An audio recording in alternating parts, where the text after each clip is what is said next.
Second Earth Alternative. This is Felipe Osorio. So if you checked out the recent news, the New Horizons spacecraft is about to be turned on. That's a spacecraft that has basically the one that surveyed all of Pluto and created those amazing images and all those scientific discoveries. Well, this spacecraft is basically, it's kind of been hibernating for the last few months.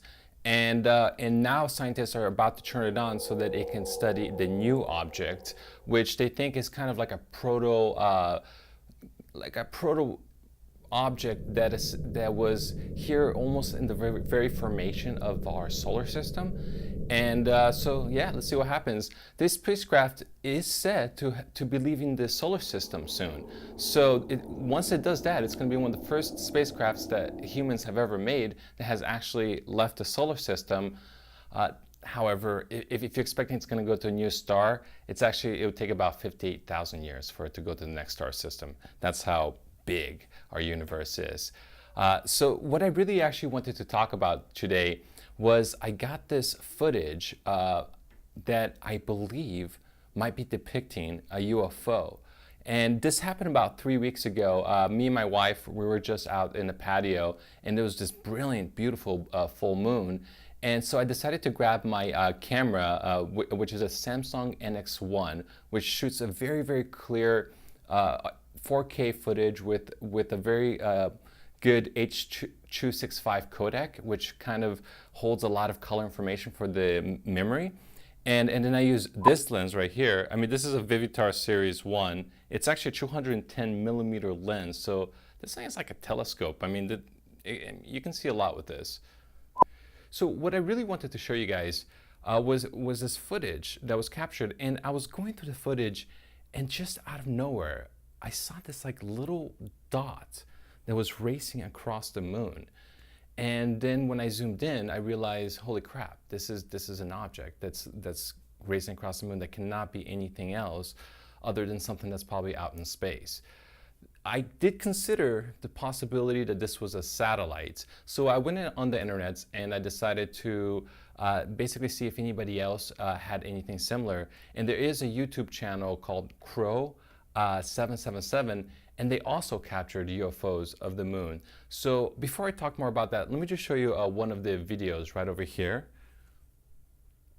So as you can see at the bottom of the screen, at the bottom of the moon, you see this object that starts racing across.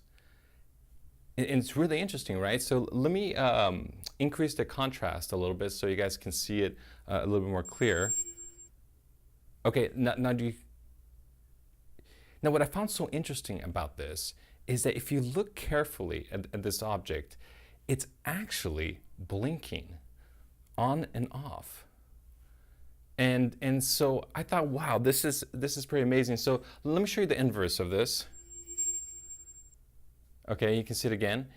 And then let me show you what happens if we put a bar over here. So this bar basically is to kind of show you what a straight linear line would be across the moon. And you can see that this object is actually following the line. So this actually made me think that this was probably a satellite. However, when I started looking closer, and so here, I'm gonna take that down. Let me show you the slow motion version, the contrasted slow motion version, and I'll show you what I mean. Do you see how it's blinking on and off? And then, so talking back about that YouTube channel, Crow 777, that also captured UFO on the moon. Well, according to Express.com, I know it's not the greatest source, but according to Express.uk, they were basically detailing his finding of the moon, and they were saying that he was claiming that if it was a satellite, it would have to take 2 to 3 seconds. And this little thing, let me show you the time frame right over here. It takes, like, look, it starts at 32 and it goes all the way to 40. I mean, this is 8 seconds, and that's only a small slice of the moon. So if it was the entire diameter of the moon, it could take maybe like 16 seconds. So that's a long shot from 2 to 3 seconds. So it's possible that this is not a satellite, given the fact that it's taking so long to cross the moon and that it's blinking. But what's so cool about this is, for the first time, it's my own personal footage. So I don't have to stand here and try to make some kind of argument of whether the footage is real or could this, you know, is there some person who's hoaxing. This footage is real. I captured this footage with a Samsung NX1 and that lens, the Vivitar Series 1. So there it is, guys. I mean, basically, looks like we have a UFO on the moon. Anyway, so this is kind of a short episode. I just wanted to show you some of my own personal footage and what I personally captured. And just to end the episode, I kind of created a cool audio-visual dive into Jupiter. You know, it was done with alpha layers. So thanks for watching, and I'll catch you guys next time. This is Felipe Osorio.